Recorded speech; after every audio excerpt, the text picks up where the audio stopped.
Assalamualaikum warahmatullahi wabarakatuh.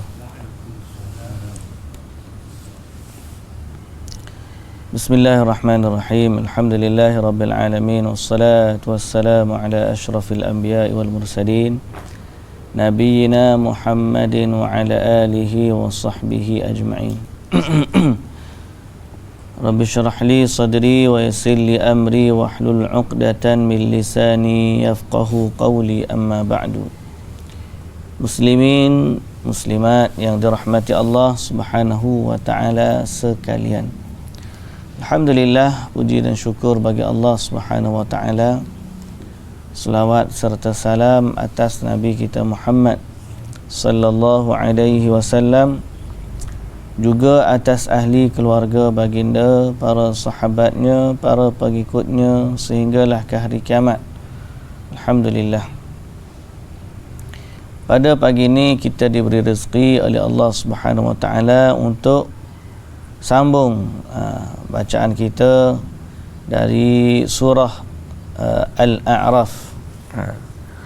Walaupun slow tu tapi okeylah. Kalau orang lain laju tak? Laju. Dr. Basit surah berapa dalam ni? Nak khatam dah ke dah? 20 siapa dah?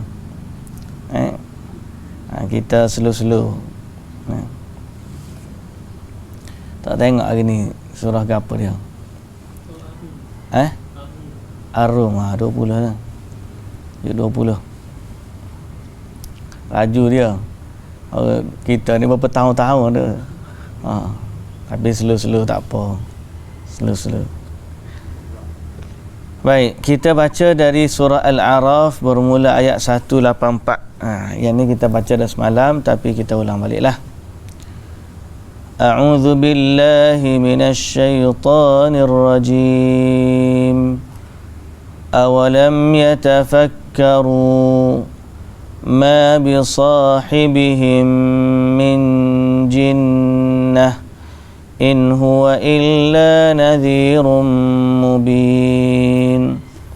Awalam yanzuru fi malakutis samawati wal ard وما خلق الله من شيء وأن عسى أن يكون قد اقترب أجلهم فبأي حديث بعده يؤمنون من يضلل الله فلا هادي له ويذرهم في طغيانهم يعمهون يسألونك عن الساعة أيان مرساها قل إنما علمها عند ربي لا يجليها لوقتها إلا هو ثقلت في السماوات والأرض لا تأتيكم إلا بغتة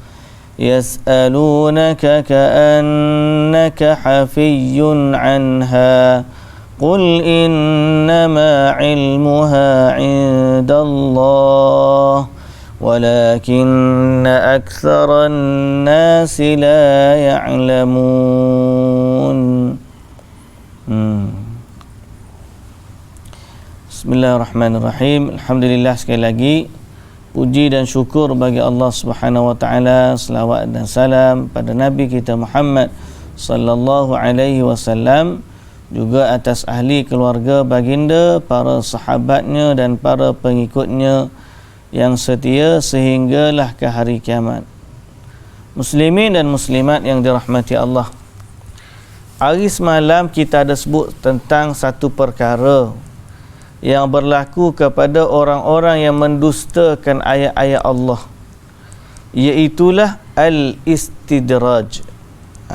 Pada ayat 182 ni, walladzina kadzabu biayatina sanastadrijuhum min haitsu la ya'lamun.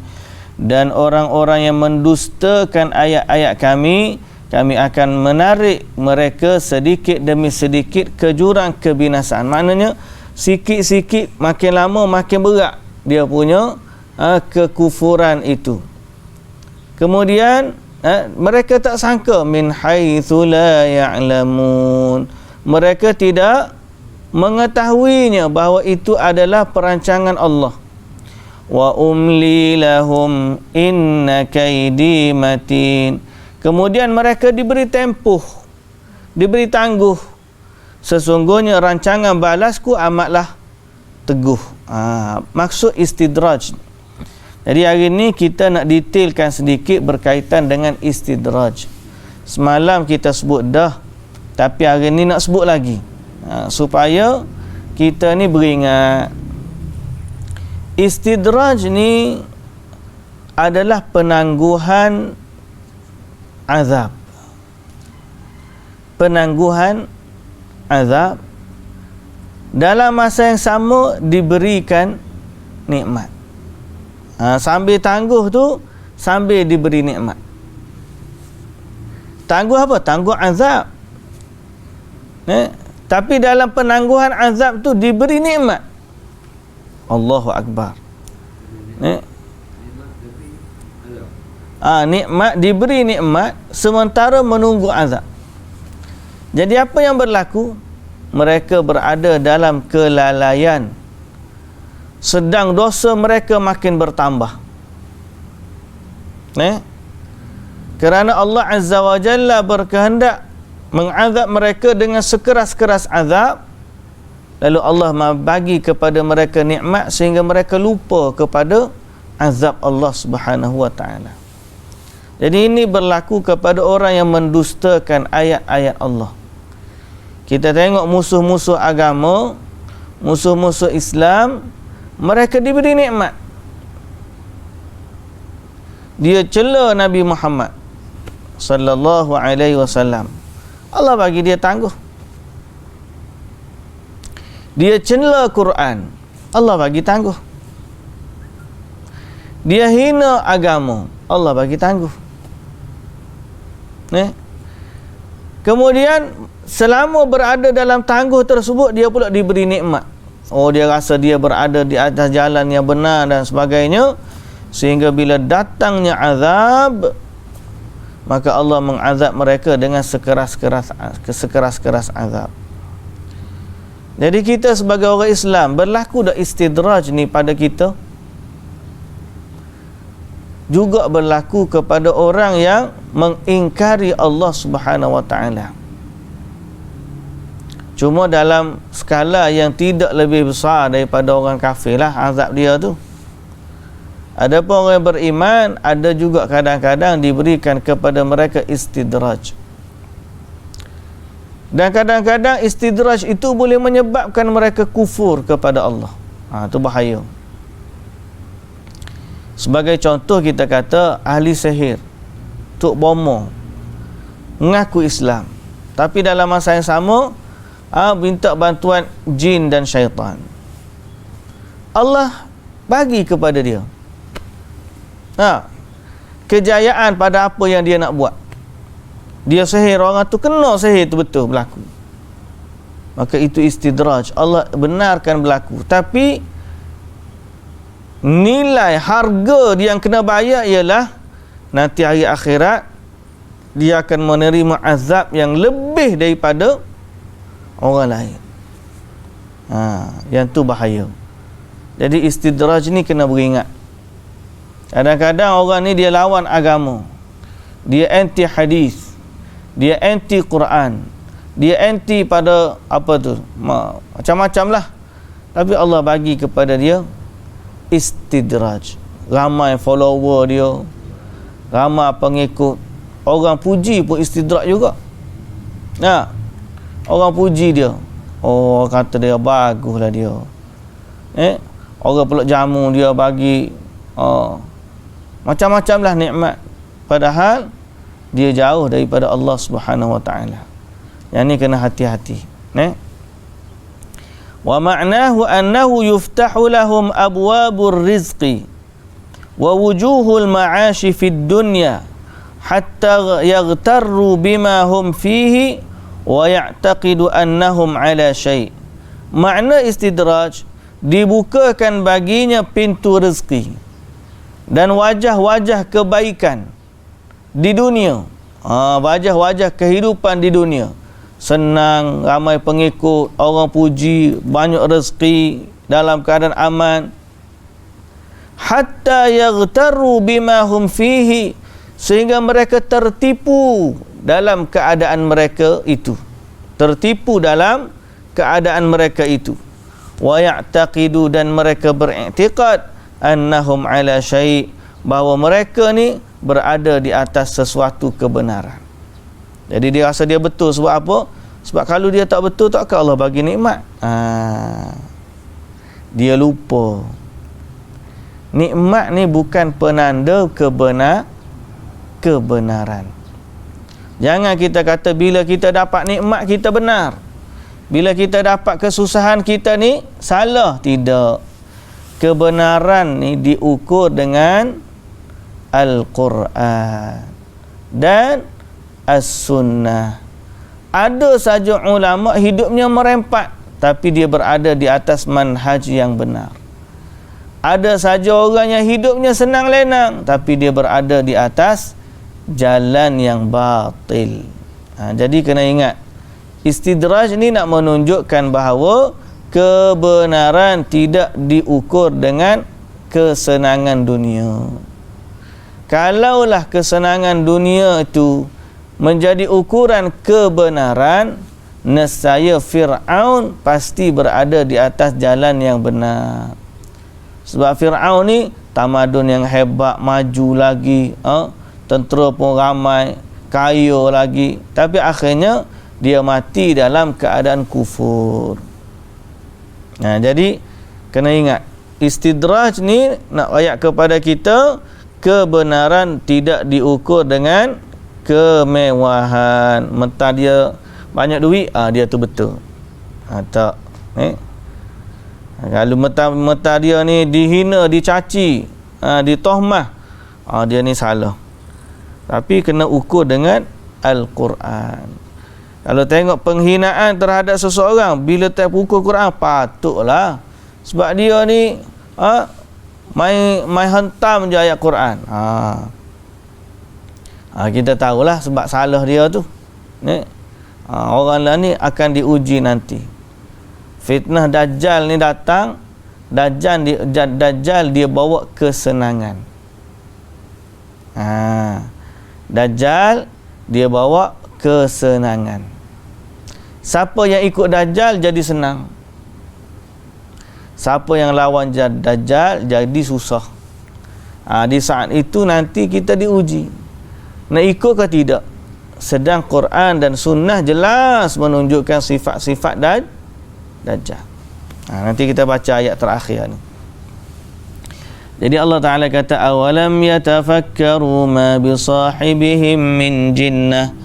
Patutkah mereka, tidakkah mereka mahu memikirkan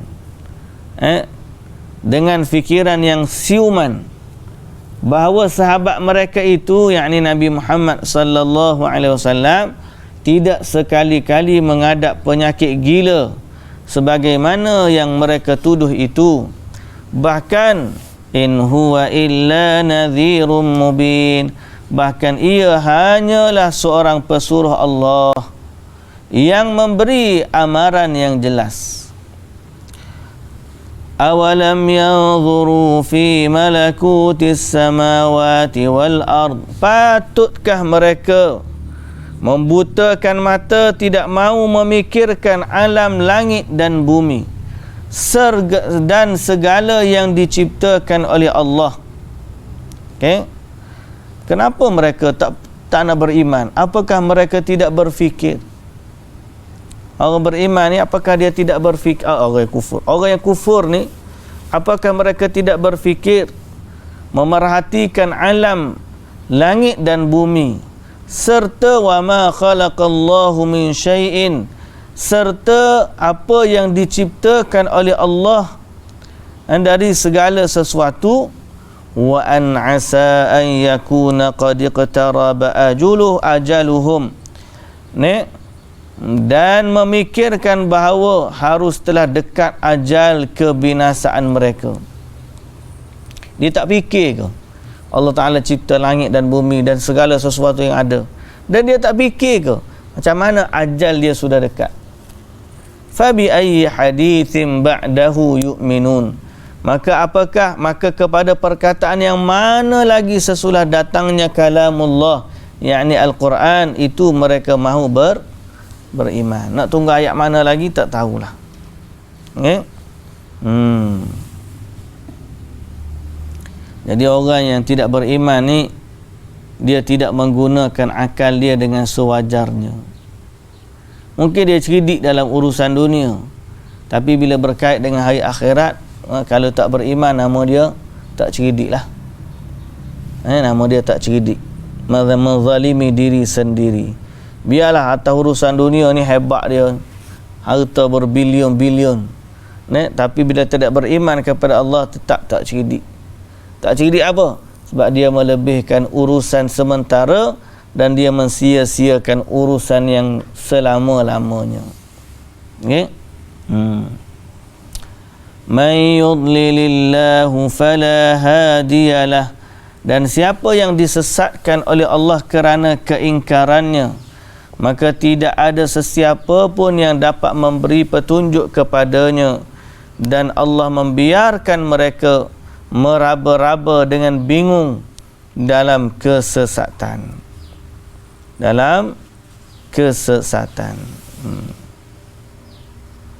Jadi kena beringat ajal pun dekat. Tengok, perhatilah. Tapi masalahnya, siapa yang disesatkan oleh Allah, tidak ada yang dapat memberikan kepadanya petunjuk. Jadi tetap juga kita kena minta dengan Allah. Kembalilah kepada Allah, mintalah petunjuk dari Allah, agar Allah Subhanahu wa taala bagi kepada kita hidayah untuk kita hidup di zaman fitnah ini dalam keadaan diridai oleh Allah Subhanahu wa taala. Baik. Ayat yang terakhir pada hari ini. Cepat dah. Bukan cepat. Ayat yang terakhir ni oleh kerana dia ni ada cerita, jadi kita segerakan. Firman Allah Subhanahu wa taala, yas'alunaka 'anis sa'ah ayyana mursaha. Okey. Dan mereka bertanya kepadamu wahai Muhammad tentang hari kiamat, bilakah masa datangnya kiamat? Bila masa nak datang kiamat ni? Jadi apa jawapan Allah kepada Nabi sallallahu alaihi wasallam? Qul innama ilmuha 'inda rabbi, ketahuilah atau katakanlah sesungguhnya pengetahuan mengenai kiamat itu hanyalah ada di sisi Tuhanku, la yujalliha liwaqtiha illahu, tidak ada sesiapa pun yang dapat menerangkan kedatangannya pada waktunya melainkan dia, yakni Allah Subhanahu wa ta'ala. Qul innama ilmuha 'inda rabbi la yujalliha liwaqtiha illahu thaqulat fis samawati wal ard. Huru-hara kiamat itu amatlah berat, menggerunkan makhluk-makhluk yang ada di langit dan di bumi. La ta'tikum illa baghtah, dan ketahuilah bahawa sesungguhnya dan dia tidak datang kepada kamu melainkan secara mengejut. Qul innama ilmuha yas'alunaka ka'annaka hafiyyun anha, mereka bertanya kepadamu seolah-olah engkau sedia mengetahuinya. Katakanlah, sesungguhnya pengetahuan mengenai hari kiamat itu adalah di sisi Allah, tetapi kebanyakan manusia tidak mengetahui. Okey. Ayat ni berkaitan dengan kiamat. Kiamat ni pula spesifik Allah jawab tentang persoalan bila nak berlaku kiamat. Persoalan ini telah pun ditanya oleh orang-orang Yahudi atau orang-orang Quraisy kepada Nabi sallallahu alaihi wasallam. Quraisy, Dan dia tanya ni sebenarnya bukan nak tahu pun. Dia tanya ni nak mengejek. Kata ada kiamat Muhammad. Bila nak berlaku kiamat ya? Soalan dia lagu tu, mengejek. Okey. Dan mengejek tu pula istib'adan liwuqu'iha wa takdziban biwujudiha. Kerana mereka rasa tak logik benda tu ada. Dan mereka mendustakan kejadian hari kiamat. Jadi sebab tu ayat ni turun kepada mereka. Persoalan pertama dalam ayat ni ialah ilmu tentang akhirat ni hanya ada di sisi Allah. Qul innama ilmuha inda rabbi. Ilmu tentang bila berlaku kiamat ni hanya ada di sisi Allah. Nabi SAW tahu tak? Nabi Muhammad pun tak tahu. Jibril yang paling hampir berulang alik antara Allah dengan Nabi Muhammad SAW, dia tahu tak bila nak berlaku kiamat? Jibril pun tak tahu. Nabi Muhammad tak tahu, Jibril pun tak tahu. Habis itu siapa yang tahu? Tak ada. Hanya Allah Ta'ala yang tahu. Okey. Berbalik kepada isu. Bila kita faham ayat ni sebenar-benarnya, kita tidak akan terkesan dengan teori-teori orang yang meramal hari kiamat. Orang lah ni semua bimbang ke hari kiamat. Cerita lah ni terarah kepada kiamat belaka dah sebenarnya. Kalau kita tengok plot-plot cerita, sama ada orang Islam ataupun orang non-Muslim, plot-plot cerita dia pergi kepada akhir zaman, nak kiamat dah kita ni.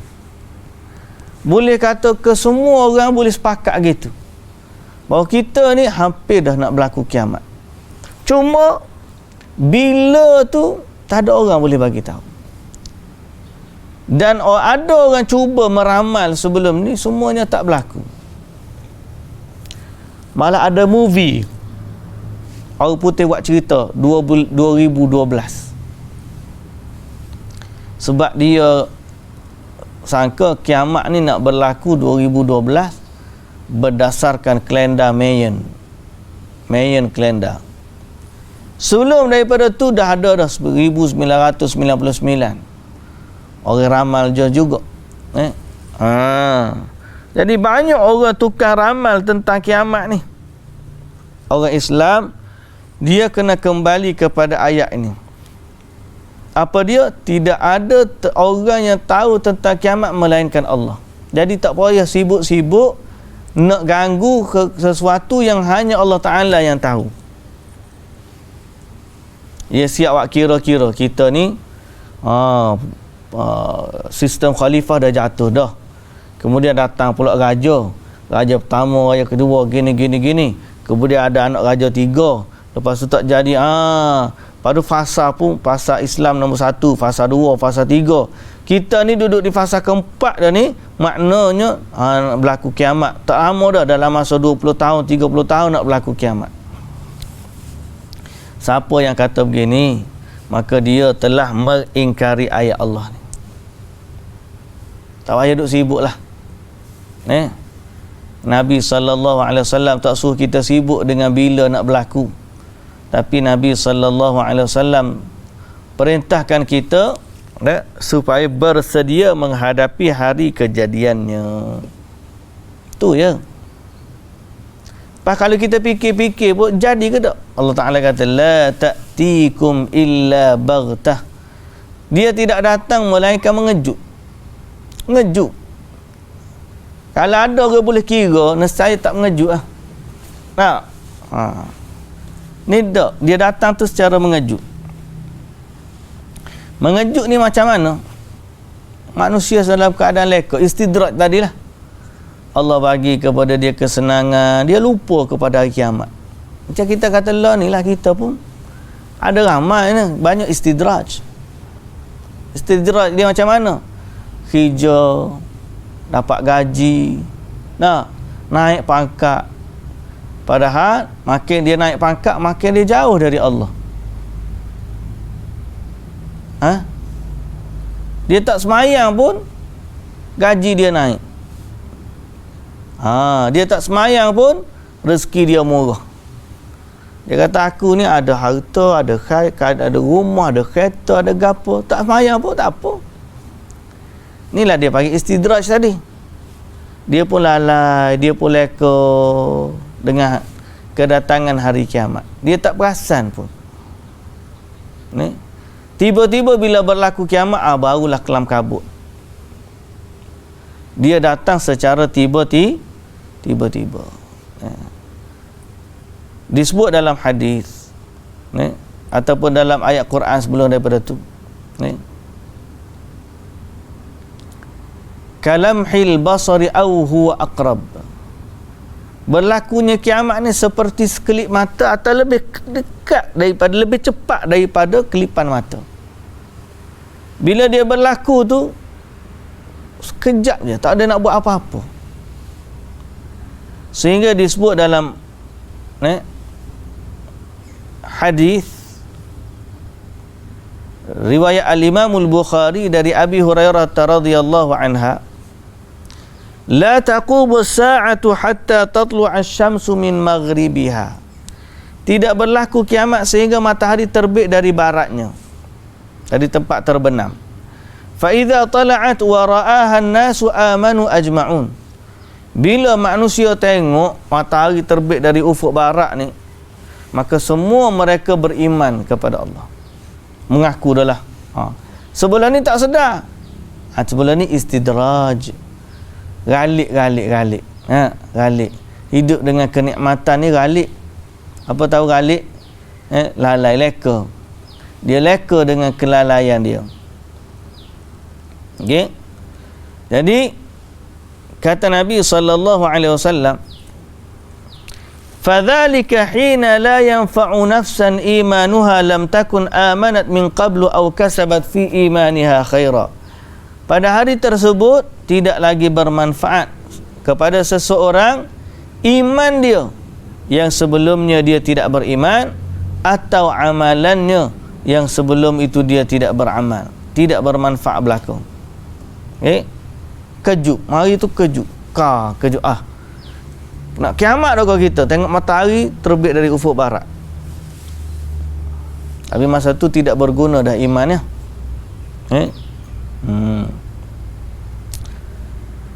Kemudian dalam hadis yang sama juga Nabi sallallahu alaihi wasallam kata, "Wala taqumanna as-sa'atu wa qad nashara ar-rajulani thawbahuma bainahuma fala yatabaya'anihi wa la yutwiyanihi."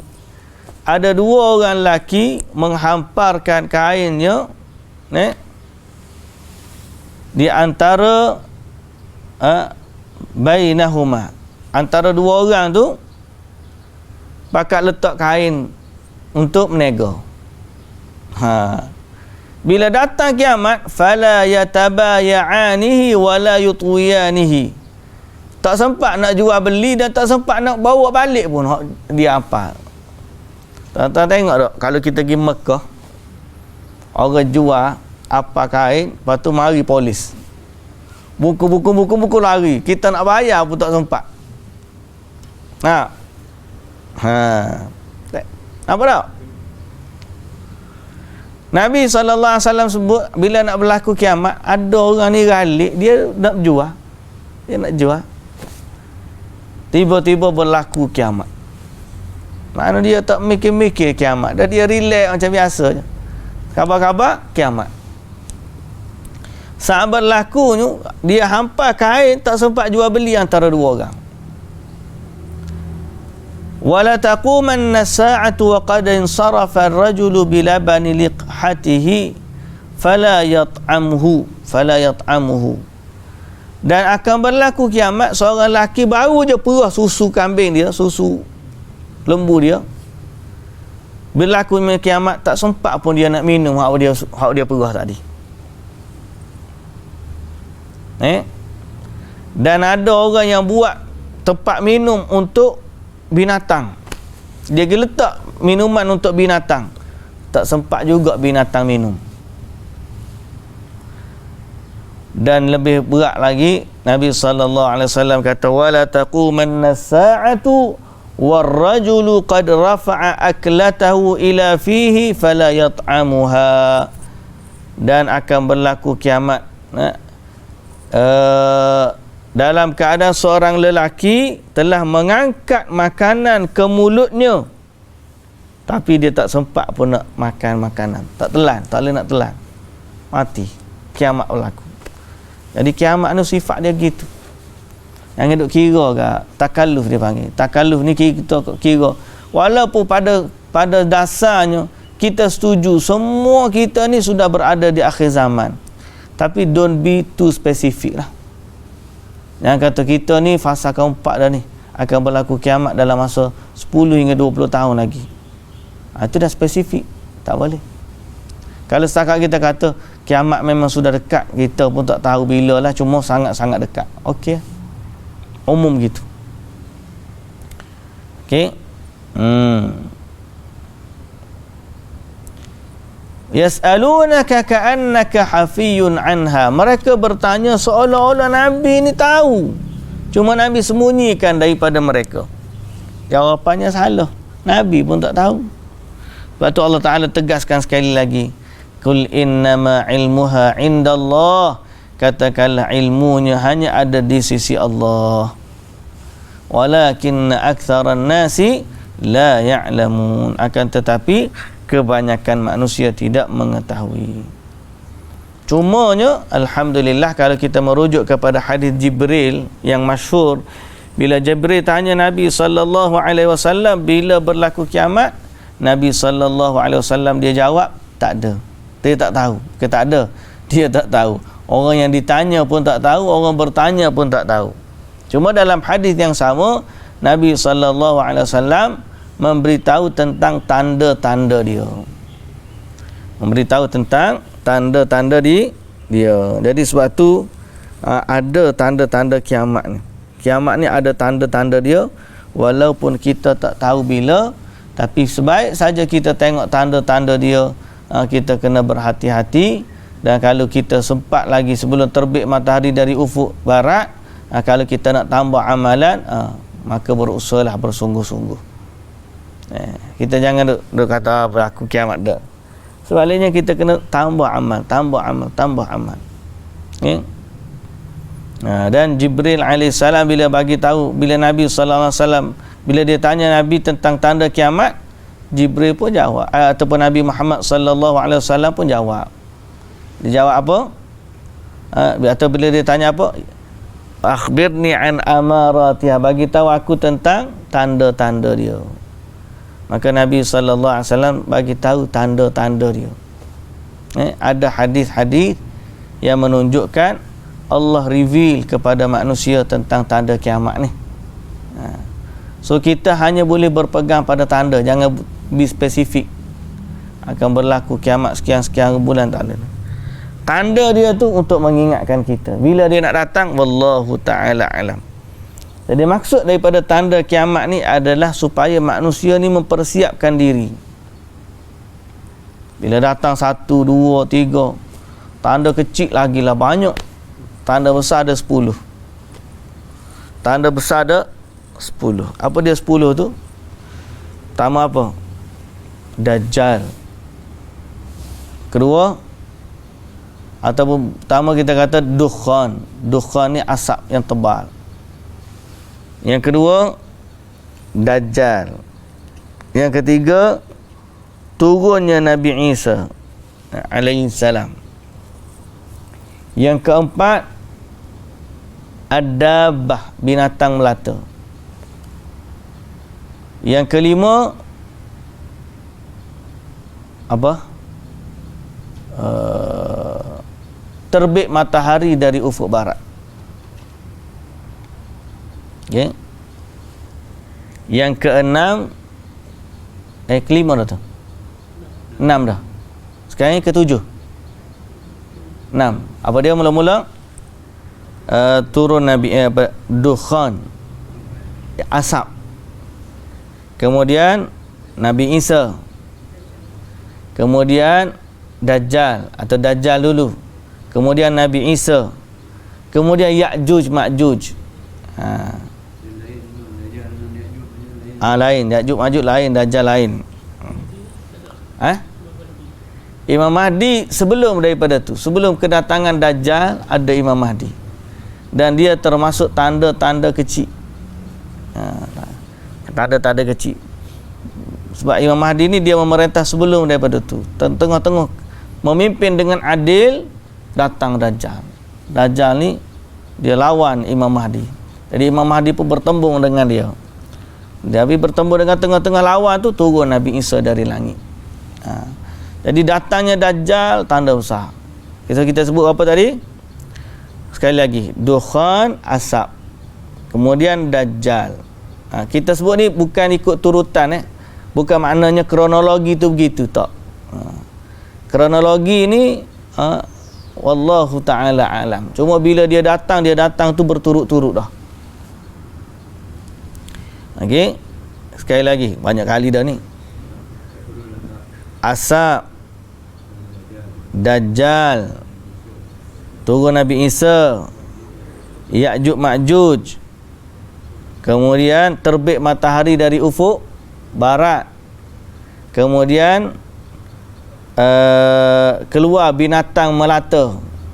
Binatang ni dia boleh tunjuk orang tu, mu kafir, mu Islam. Binatang ni, dabah ni, dia bagi tahu siapa kafir, siapa Islam.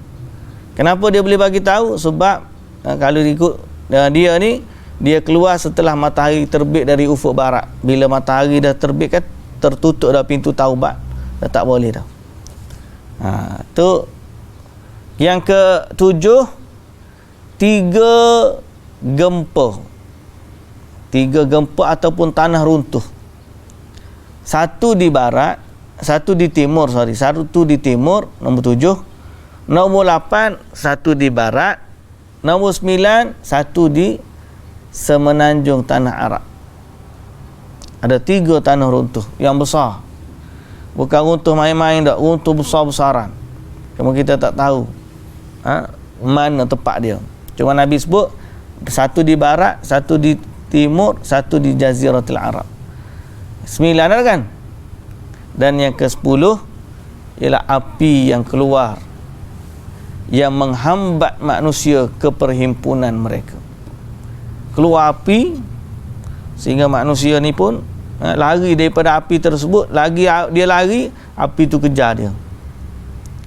Kalau dia berhenti malam, api tu berhenti malam. Sambung esok, api tu kejar lagi. Dia berhenti malam, api tu berhenti. Sampailah mereka berkumpul di tempat perhimpunan di akhir zaman, dan kemudian mereka akan dibinasakan oleh Allah Subhanahu wa ta'ala. Berlakunya kiamat yang keruntuhan, kehancuran yang kita sebut sebagai gugur bintang, cabut gunung, meletusnya laut, keluar api daripada laut. Itu semua tu kejadian hari berlakunya kiamat. Tanda-tanda kiamat sebelum berlakunya hari tersebut. Okey. Masa berlaku kiamat, kehancuran dunia tu, orang Islam dah tak ada dah. Mereka akan dimatikan oleh Allah sebelum berlakunya goncangan hari kiamat, supaya mereka tidak ditimpa ketakutan. Orang yang beriman ni tidak akan ditimpa ketakutan. Bila kiamat ni, dia akan dimatikan awal. Orang kafir dia boleh tengok, bukan boleh tengok, terpaksa tengok. Dia orang lain ni minat sangat tengok disaster. Kalau Puting Beliung tu, dia siap buat kereta masuk dalam tu. Nak tengok sangat nanti lah. Tapi di saat dia tengok tu, yauma tarawnaha tadhalu kullu murdi'atin amma arda'at. Dia tengok tu, kalau wanita mengandung, gugur kandungan. Yang pernah menyusu, campur anak, lupa kepada yang menyusu. Manusia mabuk, seolah-olah nampak mabuk, huyung hayang, kejar sana kejar sini. Tapi sebenarnya mereka tidak mabuk, melainkan azab Allah itu sangat pedih. Jadi cerita kiamat ni begitu. Walaupun kita tak tahu bila nak berlaku, tapi Allah persiapkan tanda-tanda dia. Jadi kita kena ambil maklum. Dan tujuan lebih utama daripadanya ialah kita mempersiapkan diri dengan amal ibadah. Semoga Allah Ta'ala mentaufikkan kita untuk ibadah, dan Allah Ta'ala menerima dari kita amalan-amalan yang kita buat walaupun sedikit, dan mudah-mudahan yang sedikit itu dikembangkan oleh Allah, digandakan oleh Allah Subhanahu Wa Ta'ala, sehingga kita berhasil memasuki syurga Allah Subhanahu Wa Ta'ala. Baik, wallahu ta'ala alam. InsyaAllah kita sambung esok muka surat baru 188. Subhanakallahumma wa bihamdika asyhadu an la ilaha illa anta astaghfiruka wa atubu ilaik. Aqulu qawli hadza wa astaghfirullahal azim li wa lakum. Wassalamu alaikum warahmatullahi wabarakatuh.